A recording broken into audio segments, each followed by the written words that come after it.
The city of Alexandria is situated in the northern part of Egypt, where the Nile widens like a web at its famous delta and flows into the Mediterranean Sea after winding thousands of miles through the desert. Today, Alexandria has the second largest population in Egypt after Cairo.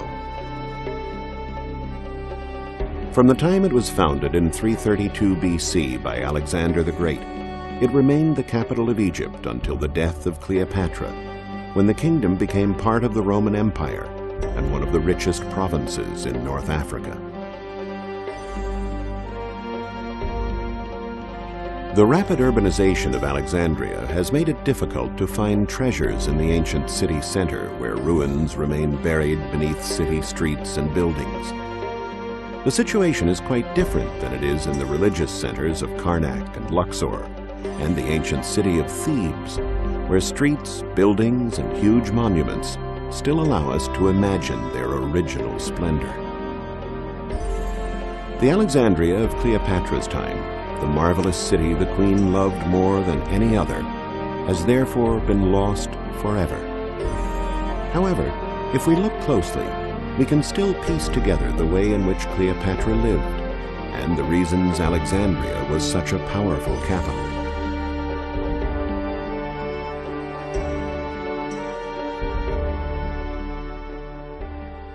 Cleopatra was the last descendant of the great pharaohs and a highly educated woman. Her great cunning and romantic liaisons with Roman generals Julius Caesar and Mark Antony allowed her to hold on to this magnificent city and keep Alexandria intact. For more than 2,000 years, Alexandria was the largest city of Egypt. Its great port and the way it was laid out by Alexander the Great allowed it to grow quickly. When Cleopatra took over in 51 BC, it was the commercial and political hub of the Egyptian Empire. We can imagine Cleopatra looking out lovingly over her city, perhaps from a perch in the magnificent lighthouse on the island of Pharos. The stones from the fallen lighthouse now lie crumbled in the sea. But when it was built in 280 BC, the lighthouse of Pharos at Alexandria was one of the 7 wonders of the world.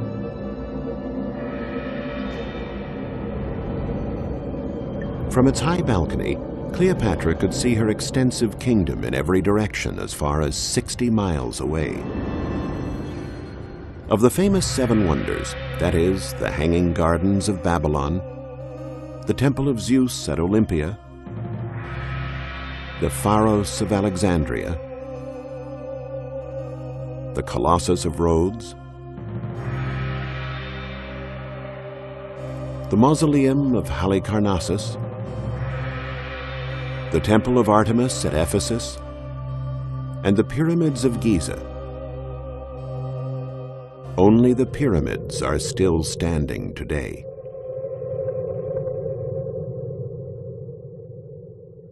The few remains that were left of the Pharos of Alexandria were incorporated into a fortress at the port. The lighthouse was built by the architect Sostratos of Cnidus near the middle of the 3rd century BC, and during the reign of Ptolemy II, Philadelphos, one of Cleopatra's ancestors. Numerous earthquakes had damaged the lighthouse until, in 1480, Sultan Qaid Bai had the fortress built using many of the remains of the lighthouse. Some granite columns are still visible on the main door and on the boundary walls that plunge into the sea. The lighthouse, along with the other 5 lost wonders of the ancient world, is shrouded in mystery. What did it really look like? How big was it? Considering that Egypt had so little wood, what material did they use to keep the great beacon burning? There are some drawings and descriptions from travelers who visited the lighthouse before it was destroyed, but they tend to be confusing.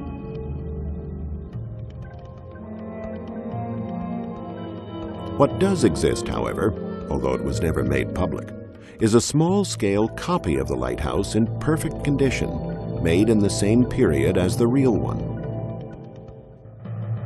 It is here in a place called Abu Sir, a village nearly 25 miles from Alexandria.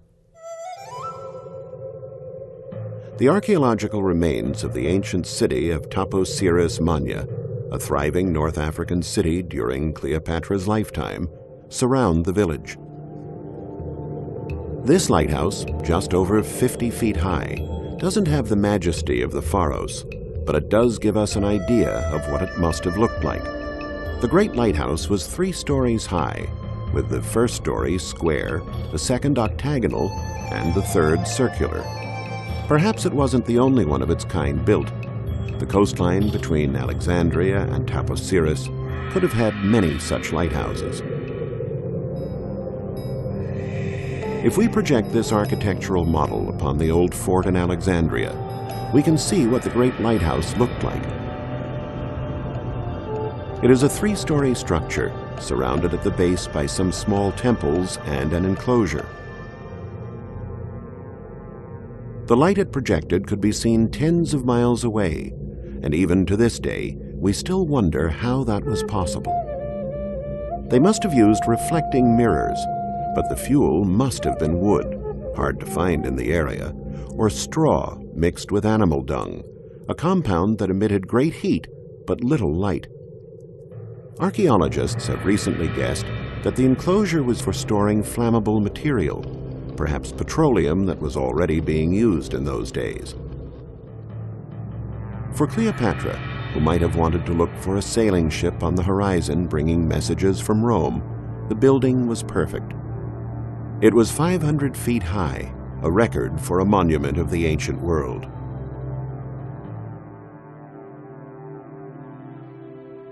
The history of Egypt's last years is closely related to the life of its great queen. Cleopatra descended from the dynasty of the Ptolemies, founded by Ptolemy I Soter, a Macedonian general under Alexander the Great. There is debate as to what she looked like. She is portrayed on some coins, perhaps inaccurately, with a protruding chin and a prominent nose. Yet she surely must have been charming and charismatic, and we know she was determined and strong-willed and undoubtedly a shrewd politician. At the beginning of her reign, when she was only 15 years old, Cleopatra embarked on a southbound journey up the Nile, officially for religious reasons. As the pharaoh, her presence had been requested at a place called Armont, just south of Thebes, to participate in a ceremony.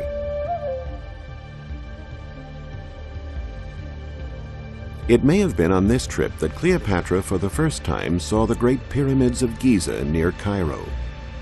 She was probably as stunned as we are today to see these massive and beautiful monuments. Structures built over 2,000 years before Cleopatra was born. The pharaohs before her had constructed the pyramids as tombs for themselves and their immediate families, and as temples of worship. Cleopatra often took trips within her kingdom. Apart from her normal duties as sovereign, she wanted to make sure that her dynasty was continuing the legacy started by the pharaohs who preceded her. She must have sailed up the Nile to the city of Dendera, on the river's left bank, because the greatest development of both the city and temple of Dendera date from Cleopatra's time, the last period of the Ptolemaic dynasty. They are examples of the notable architecture accomplished during Cleopatra's reign.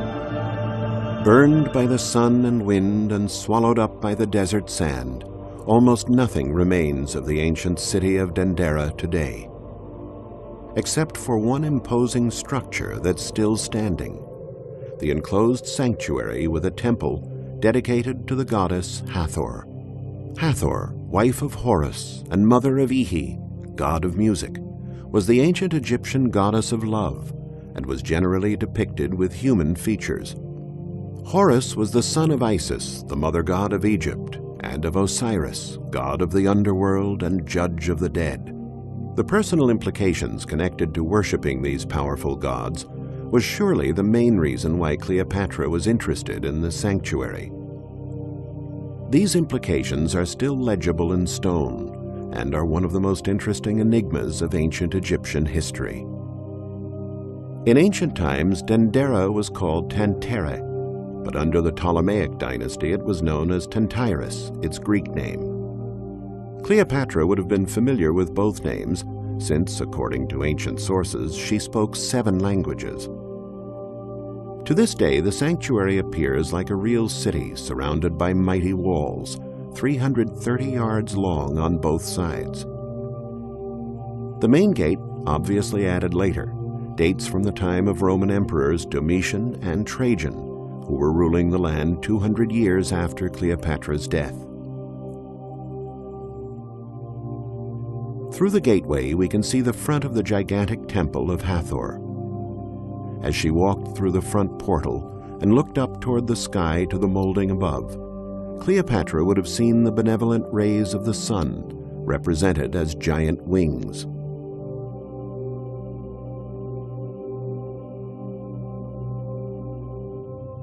On the inside, there is a depiction of one of the countless images symbolizing motherhood that are scattered around the temple. It illustrates the goddess Isis seated, breastfeeding little Horus, the future husband of Hathor. Along the temple's side wall, we can see Hathor breastfeeding Ihi in the presence of a pharaoh paying them homage.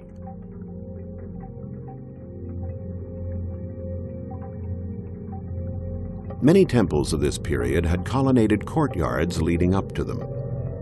The Temple of Dendera, instead, went without a colonnade to make the front of the building more imposing. The 6 gigantic columns of the building itself are connected at the bottom by a wall and crushed by a hefty cornice to form the entrance to the vestibule. Entering the temple was considered an initiation and spiritual voyage. Cleopatra, the only non-priest who would be allowed inside, would find herself walking through a series of rooms where the natural light would grow dimmer and dimmer until she reached the most sacred place in the sanctuary, the cella, where the statue of the god was placed. Then the light would take on an almost mystical brightness, a reflection of the god's metaphysical presence. A number of staircases connect the temple to the terrace above. It is here that statues for worshiping the goddess Hathor were brought in a solemn procession once a year, so that they could unite with the rays of Ra, the sun god. From the terrace, we can see the many buildings in the sanctuary. This is the sanatorium, like a hospital, with many small rooms where the sick used to wait for the goddess to visit them with a cure for their ailments.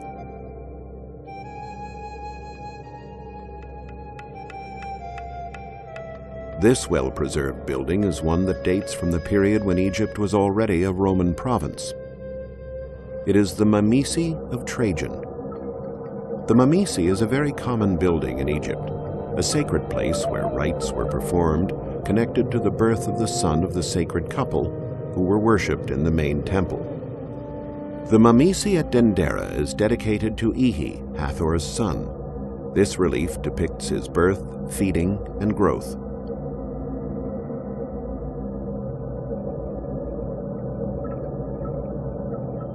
Standing out from those who are worshipping the sacred child is this figure, dressed like a pharaoh, whom we meet in the main temple.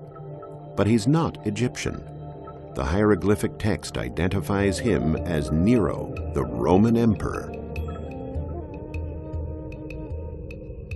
These figures on the boat of life are Emperors Augustus, Tiberius, Caligula, Claudius, and Nero. On the south side of the temple, shaped like lions' heads, are gargoyles, which, besides being decorative, carried rainwater to the outside of the building. The figures sculpted in the wall below them convey an entire scenario, this time instigated by Cleopatra. This gigantic bas-relief depicts Cleopatra introducing her son Caesarion, whom she had had with Julius Caesar, to the goddess Isis, who is preceded by her son Horus, represented as a child. What was Cleopatra trying to communicate with this original relief? According to a recent study, The similarity of Cleopatra's and Caesarion's position with the position of the two gods is thought to be a mirror image of Isis and Horus. But that's not all. Osiris, Isis' husband, who was killed by his enemies, is not portrayed in the bas-relief, and neither is Caesar, who was slain by Brutus and the senators. By this clear similarity with the powerful goddess, the great queen wished to be considered as the new Isis. And as a goddess, she reminded the Romans that she was the only legitimate sovereign of Egypt. Another great sanctuary of the Ptolemaic period that Cleopatra must have visited on one of her trips to the south is the one dedicated to Isis on Philae. Because of its great beauty, the island of Philae was called the Pearl of the East by travelers in ancient times, and has been a favorite of artists and painters throughout history. The unusually beautiful monumental complex almost disappeared when it was being swallowed up by Lake Nasser. In 1968, UNESCO and the Egyptian Ministry of Culture called for the international community to help. An Italian company, led by architect Giovanni Iopolo, was called upon to meticulously rescue this architectural beauty. He had the entire complex taken down and put up again on the island of Agilkia, about 330 yards away from its original site. This is where the sanctuary still stands today. It took almost 7 years to finish the work of surveying, taking down, transporting, restoring, and reassembling the millions of stone blocks that made up the original sanctuary.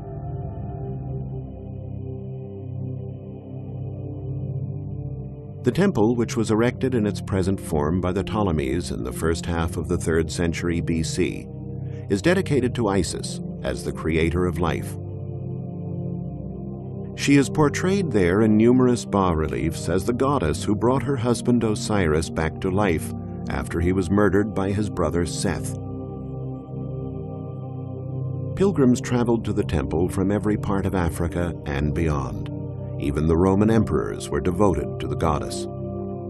Proof of this is found in the elegant pavilion that the Emperor Trajan had built. Despite its monumental appearance, it was an airy structure that was large enough for processions to enter inside.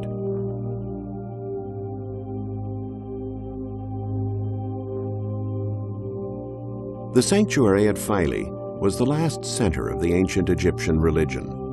In the Christian era, when various churches were erected beside the temple using the pagan monuments of the sanctuary, the temple continued to be considered the house of the goddess Isis, the great mother of Egypt. The goddess did not seem extraneous to Christians. The depiction of Isis breastfeeding Horus is the forerunner of the Madonna and Child.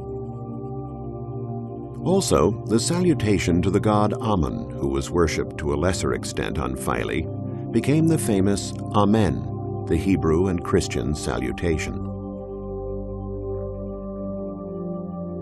The splendid sanctuary at Dendera and the incredibly beautiful and spiritual one on Philae were places that were always dear to Cleopatra's heart until the end. According to Egyptian religious belief, by dying bitten by a snake, a creature sacred to Isis, she secured eternal life.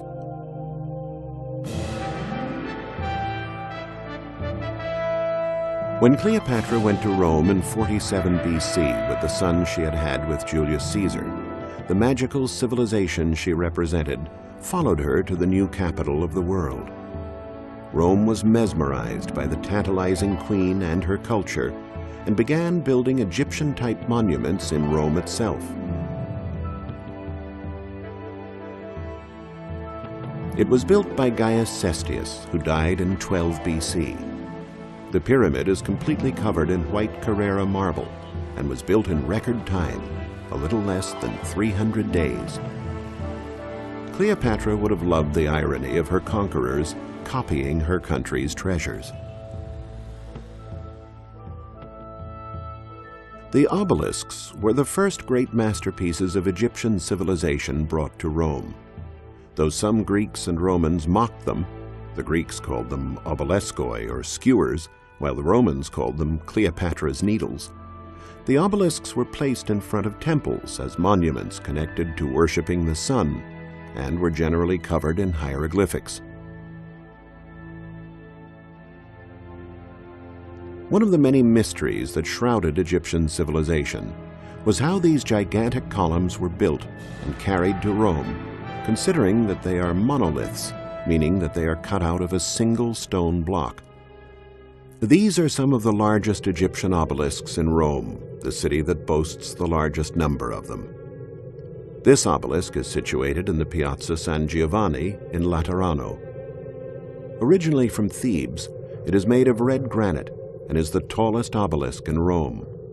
Emperor Constantius had it moved to Rome in 357 AD. The obelisk in the Piazza del Popolo was erected by the great pharaoh Ramses II. Originally it was at Heliopolis, but Emperor Augustus had it moved to Rome in 10 BC to commemorate the 20th anniversary of Cleopatra's defeat. Over the years, Rome's collection of statuary, bas-relief, and precious objects from Egypt grew.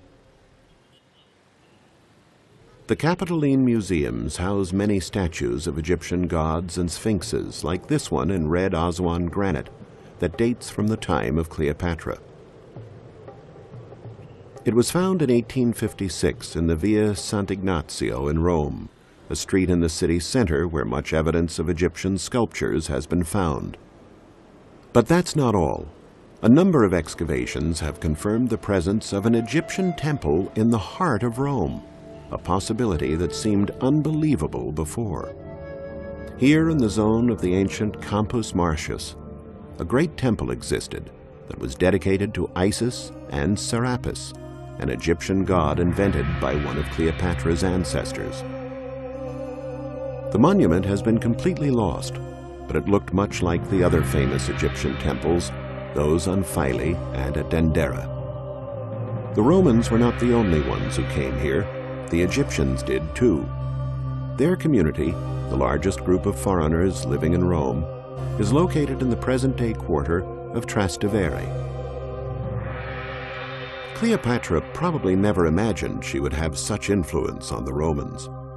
The passion, interest in, and enthusiasm for all things Egyptian that has engrossed Europeans over the ages is the legacy of this educated and refined queen, the shrewd politician and loving mother who never lost her concern for the needs of her people.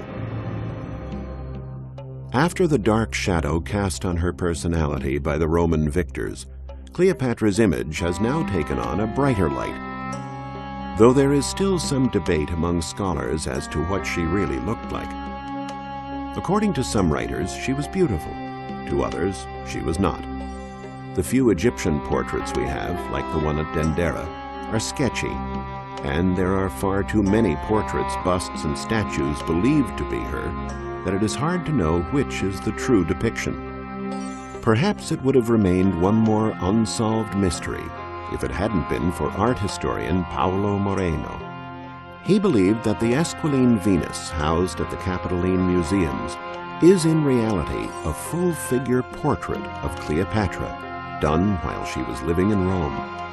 Many scholars now share this belief. Seeing her portrait in this statue is like bringing the great queen back to life.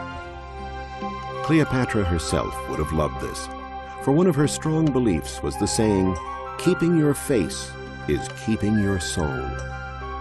In many hearts, the face and soul of Cleopatra live forever.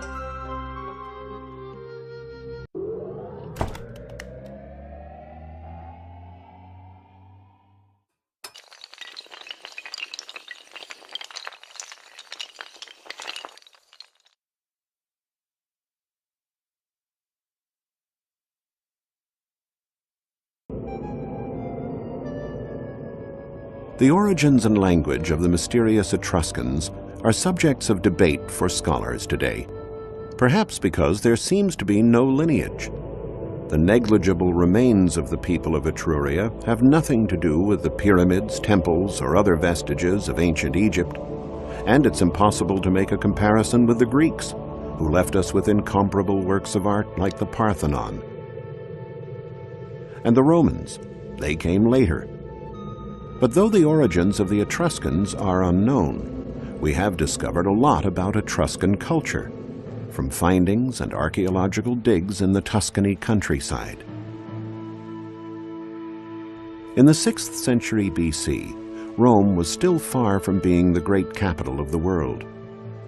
In reality, during that time, the city was under the dominion and influence of the Etruscans. In fact, several kings of Rome were of Etruscan origin. While ruling Rome, the Etruscans built the architecturally accomplished Cloaca Maxima, a huge drain that conveyed sewage from quarters near the Roman Forum into the Tiber River.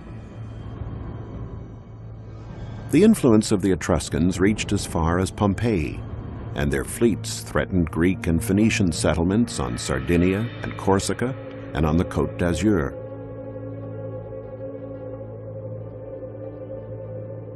Still, everyone wanted to trade with the Etruscans because they were rich. They loved beautiful things and bought jewels, weapons, exotic objects, and pottery. One of the repositories for Etruscan culture is an ancient town called Merlo on the banks of the Ombrone River in the Siena province of Italy, the middle of the Etruscan nation. Nothing remains of the ancient town, but on a plateau called Poggio Civitate, just outside the city, are clues to what Etruscan homes were like. Though these cities were destroyed and rebuilt by Roman invaders, evidence of the Etruscan civilization has turned up in tombs and necropolises, cemeteries. In 1965, Bryn Mawr College in Pennsylvania sponsored an excavation led by archaeologist Kyle Meredith Phillips, Jr. at a site not far from the medieval town of Merlo. Since then, every summer, teams of American students and professional archaeologists have been working at Poggio Civitate. This archaeological campaign has unearthed a find of a huge Etruscan building from the distant past. The remains of the south wall are still in the clearing where the building was erected. The construction covered a square surface that was truly enormous, 197 feet on each side. Inside what must have been the courtyard, there are foundation walls of a so-called tempietto, or little temple, a small square-shaped building that in all likelihood contained statues of divinities and ancestors. Though little of the original building remains, it was natural for archaeologists to try to reconstruct what the building at Merlo looked like. More than 2,500 years ago, the little temple was in the middle of a big colonnaded courtyard that ran along 3 sides of the building. The building itself, which archaeologists called the Upper Building, was erected in 580 BC on the ruins of a previous so-called Lower Building erected in the 7th century BC, a building that was later destroyed by fire. Archaeologists still don't know if it was the home of an important family or the meeting place of a league formed by various Etruscan cities. They found many terracotta statues on the roof, some of which had a peculiar headdress with a wide brim. The statues are called acroterii, a Greek word that indicates their position on the roofs of temples and buildings. They also unearthed ivory statuettes and precious stones that prove how wealthy the inhabitants of the building were. All the findings from the building at Poggio Civitate are now on view at the Merlo Museum set up in a home of the ancient medieval town. One striking figure is this horseman. It was on the roof of the lower building. Most of the objects in the museum collection come from this building.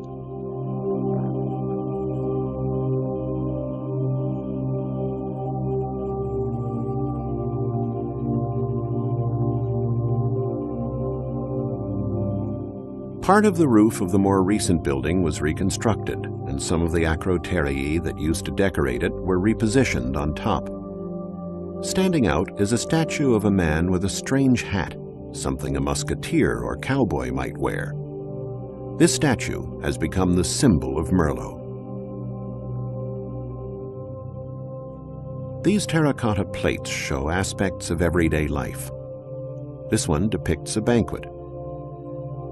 At the time, the plates were decorated very colorfully. The upper-class Etruscans loved the pleasures of life. Banquets were held in elegant settings among damask cushions, candlesticks, and expensive tableware, with waiters serving and musicians livening up the atmosphere. Frescoes found in tombs at Tarquinia, a city in the north of Latium, provide us with more detailed information on the daily life of the Etruscans. Frescoes in the Tomb of the Leopards, built in the middle of the 5th century BC, also depict a banquet scene, with musicians playing and slaves working as waiters. There is a couple on every bed. Because of these frescoes, we now know that unlike Greek and Roman women, most Etruscan women used to lie beside their mates, happy to take an active part in festive banquets. This freedom was unique in the ancient world and used to shock Greek and Roman travelers at that time. Greek historian Theopompus of Chios, who was thought to have the most malicious tongue of ancient literature, wrote in the 4th century BC, "Etruscan women don't feast only with their husbands, they feast with anybody. They don't mind appearing nude in public and gladly do exercises at the gym beside men. Plus, they eat and drink a lot and are really good-looking." This was a privileged position compared to women of other civilizations of the ancient world. The nearly equal relationship with their husbands made women feel self-confident and proud, and naturally a woman like that loved to dress well and adorn herself with magnificent jewels. Over 3,000 Etruscan bronze mirrors still exist today. There are inscriptions on the back of the mirrors proving that in a period of widespread illiteracy, Etruscan women knew how to read and write. The area around Merlot has become famous not only for the excavations, but also for important research in the field of genetics. One of the mysteries that has engrossed historians and scholars is the disappearance of the Etruscan civilization in a short span of 2 centuries. We know that it was assimilated by the Romans, the new rulers of the world. The question was, were there any descendants of the Etruscans that survived the centuries? Researchers have concluded that the inhabitants of Merlot are the direct descendants of the Etruscans. The Italian Council for Scientific Research had conducted a study on the genetic heritage of Italians. It was noted that there are 3 genetically different areas in Italy, which correspond to precise geographic locations.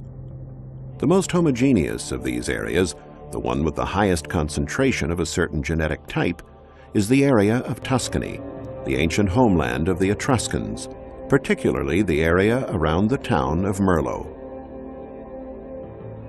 Genetics researchers, now working with modern DNA or genetic code techniques, are anxiously exploring whether the DNA of the inhabitants of this beautiful town corresponds to that of the otherwise extinct Etruscan people. Besides Merlot, another important commercial area of Etruria is a place called Volterra, one of the most ancient cities of Italy. Volterra's name has not changed much in almost 3,000 years. Back then it was called Velathri. Like many Etruscan towns, it occupied an easy-to-defend, naturally strong position on a hilltop which dominated the valleys of the Era, Elsa, and Cicigna rivers. Volterra was a flourishing town whose inhabitants lived off their craftsmanship. They became famous for their work with alabaster, a type of soft rock that is easy to carve and is plentiful there. Though there were many types of alabaster works, it was the urns that were exported to most of Italy. Modern carving of alabaster, which prospered anew in the area at the end of the 18th century, forms a perfect link between Etruscan workers and modern craftsmen.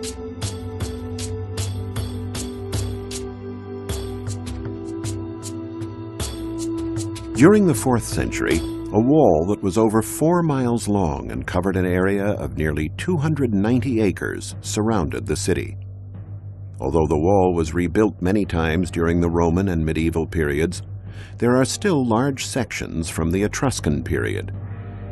One would enter the town through solidly built gates, like the Diana Gate, or through the monumental Arch Gate, the lower part of which dates from the Etruscans. The Romans rebuilt the arch using Etruscan material, like the 3 human heads that are practically unrecognizable today.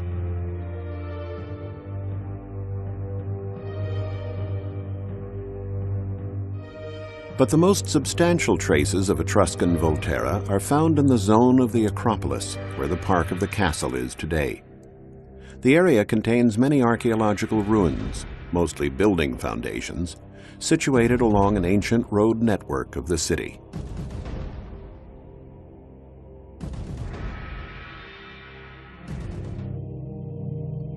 Two temples used to stand in this area, built around the 3rd century BC. The purpose of the small building shown in close-up is another mystery scholars have not yet managed to unravel.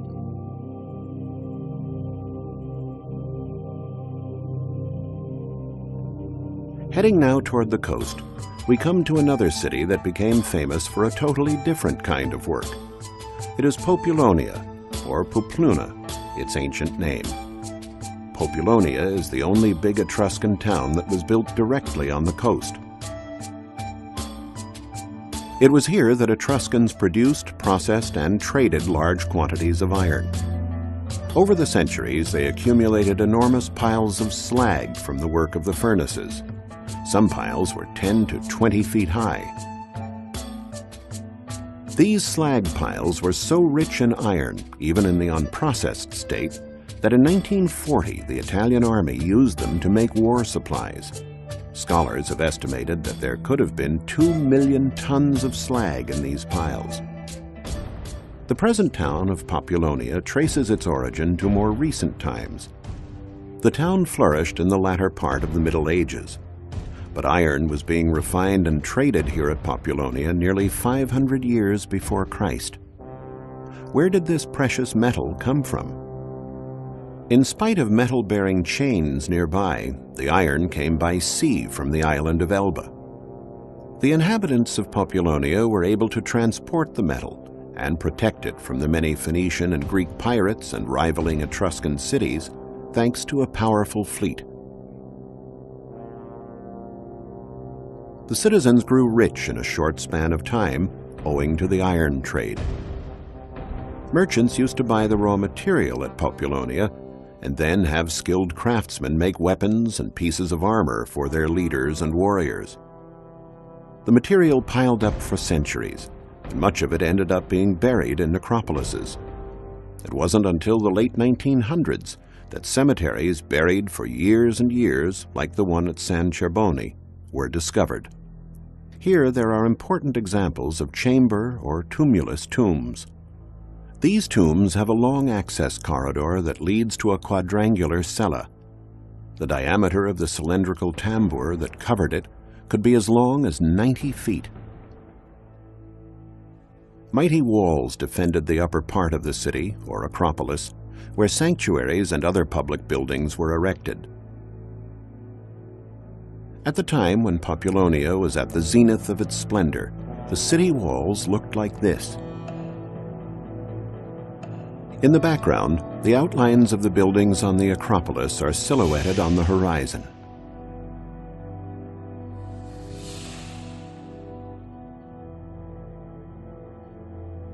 The iron that left Populonia would be distributed to cities throughout the Etruscan Empire, all the way to Kisri, known in Roman times as Caere, present-day Cerveteri. Cerveteri was one of the most powerful cities in South Etruria, as is proven by the wealth found in its splendid tombs. One fine example is the sepulchre at the Tomb of the Bas-Reliefs in the necropolis at Banditacia. It got this name from the fact that on its walls there are reproductions of objects used in everyday life. These include a lantern or oil lamp, some cord, a wine jug, as well as some utensils and weapons. But the town considered the most important city in the area was Clusium, or Cusae, one of the few cities of the ancient world that dared to defy Rome and won, at least in the early stages. Rome was only a frontier town at the peak of Etruscan splendor. Indeed, one could say it was the Etruscans who brought grandeur and a civilized way of life to Rome, and to a country that, on the whole, was rather savage at the time. Etruscan kings ruled Rome for over 100 years. Some say it was their arrogance that spelled the end of Etruscan power. Roman historians documented the war between Rome and Clusium. According to texts, it started in 510 BC, when the son of Tarquinius Superbus, a Roman king of Etruscan origin, ravished a beautiful and virtuous matron. The Roman nobles rebelled and expelled the Tarquins from their city, vowing that never again would a king rule Rome. And thus was born the glorious Roman Republic. After being ousted from Rome, Tarquinius Superbus went to Clusium and sought the help of its great king, Porsena, who headed a confederation of Etruscan cities. Porsena marched on Rome in 508 BC, winning many victories before being turned back by Horatius at the banks of the Tiber River. The figure of Porsena is shrouded in legend and mystery, like the grave where he is thought to be buried. Scientists and adventurers have been searching for years in the countryside around Clusium for the mythical mausoleum where the body of Porsena was laid to rest with fabulous treasures 2,500 years ago. However, despite the many attempts, the tomb has never been found. Pliny the Elder mentions Porsena's tomb in a text.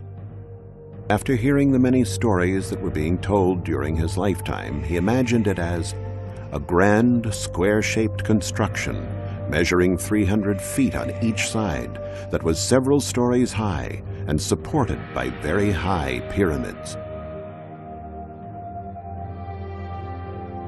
Inside the square base, there must have been a labyrinth of tunnels where the treasures were hidden.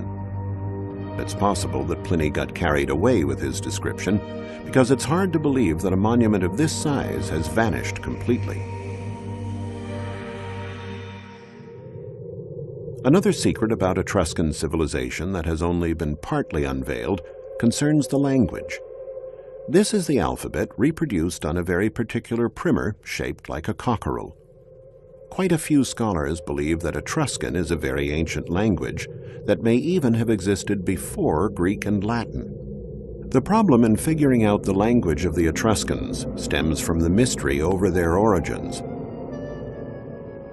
According to the Greek historian Herodotus, who lived in the 5th century BC, the Etruscans were originally from Lydia, an ancient region in present-day Turkey, and sailed to the Italian coast from there. But according to another theory by the Greek historian Dionysius of Halicarnassus, on which many modern scholars agree, the Etruscans were an indigenous people who came from a territory that includes present-day Tuscany, part of Latium and Aemilia. The most antique evidence dates from the 10th to the 7th centuries BC and is found in a zone that we rarely think about as having connections with the Etruscans. This place is Felsina, or present-day Bologna. Artifacts from Villanova are housed in Bologna at the Civic Archaeological Museum, which was opened in 1881. It is a unique collection, the only one of its kind in the world. In the 9th century BC, it was here that the so-called Villanovan culture flourished, named after Villanova, a town near Bologna, where archaeologists discovered a group of tombs attributed to this culture. Many scholars believe the inhabitants of Villanova may have been the ancestors of the Etruscans. In these tombs, the deceased were cremated, and the ashes kept in ossuaries or urns, biconical-shaped vases covered with an upturned bowl. This specimen dates from the 9th century BC. The urn was put in a hole in the ground lined with pebbles. Sometimes the earth was kept back by stone slabs. Personal items were also put into the tomb, either directly in the ossuary or beside it. Items like fibulae, used more as ornaments than to fasten garments. There might have been a sharpened razor in bronze. The presence of razors in almost all men's graves leads us to believe that unlike the Greeks, Etruscan men preferred to have clean-shaven faces. An axe blade, also in bronze, used both as an implement and as a weapon, would also have been included.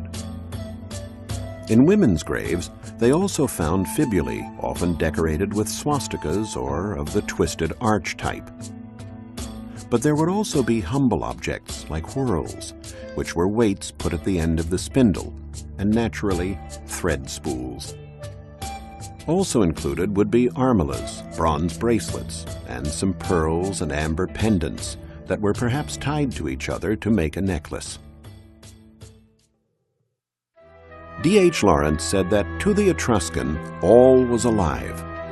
Indeed, from frescoes found in tombs, it is evident that the Etruscans were an active people. They loved public spectacles, performances in the square, and athletic competitions. They loved to go hunting and fishing, but also appreciated music and big banquets. The stature they gave women made them unique among ancient civilizations. But after they were driven from Rome, the Etruscans never regained prominence. By 280 BC, all Etruscan cities had either surrendered or died under Rome's sword. In a land they had enriched, now only their tombs survive. And nearly all that we know about their way of life comes from their way of death.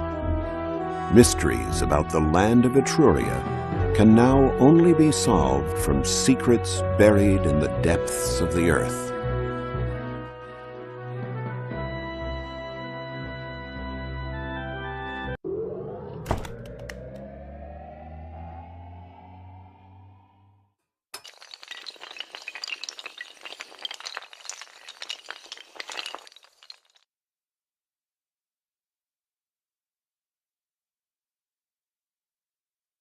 Cleopatra was the last descendant of the great pharaohs, and a highly educated woman. Her great cunning and romantic liaisons with Roman generals Julius Caesar and Mark Antony allowed her to hold on to this magnificent city and keep Alexandria intact. For more than 2,000 years, Alexandria was the largest city of Egypt. Its great port and the way it was laid out by Alexander the Great allowed it to grow quickly. When Cleopatra took over in 51 BC, it was the commercial and political hub of the Egyptian Empire. We can imagine Cleopatra looking out lovingly over her city, perhaps from a perch in the magnificent lighthouse on the island of Pharos. The stones from the fallen lighthouse now lie crumbled in the sea. But when it was built in 280 BC, the lighthouse of Pharos at Alexandria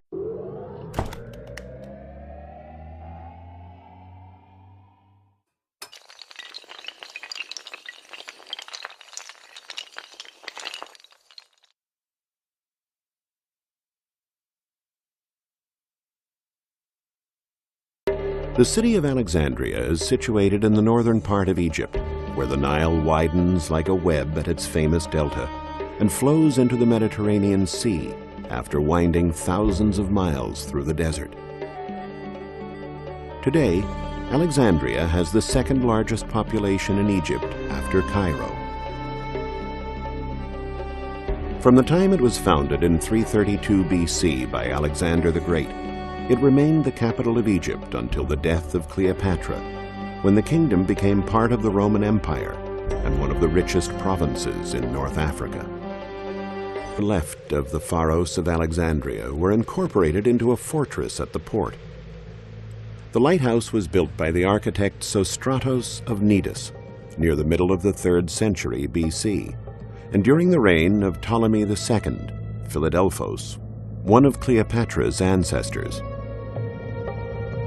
Numerous earthquakes had damaged the lighthouse until, in 1480, Sultan Qaid Bai had the fortress built using many of the remains of the lighthouse.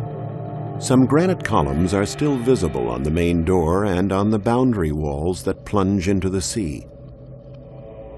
The lighthouse, along with the other 5 lost wonders of the ancient world, is shrouded in mystery. What did it really look like? How big was it? Considering that Egypt had so little wood, what material did they use to keep the great beacon burning? The rapid urbanization of Alexandria has made it difficult to find treasures in the ancient city center where ruins remain buried beneath city streets and buildings. The situation is quite different than it is in the religious centers of Karnak and Luxor and the ancient city of Thebes, where streets, buildings, and huge monuments still allow us to imagine their original splendor. The Alexandria of Cleopatra's time, the marvelous city the queen loved more than any other, has therefore been lost forever. However, if we look closely, we can still piece together the way in which Cleopatra lived and the reasons Alexandria was such a powerful capital.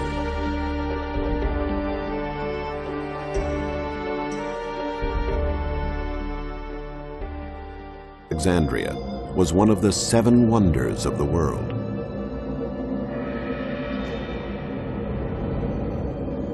From its high balcony, Cleopatra could see her extensive kingdom in every direction as far as 60 miles away. Of the famous 7 wonders, that is, the Hanging Gardens of Babylon, the Temple of Zeus at Olympia, the Pharos of Alexandria, the Colossus of Rhodes, the Mausoleum of Halicarnassus, the Temple of Artemis at Ephesus, and the Pyramids of Giza. Only the pyramids are still standing today.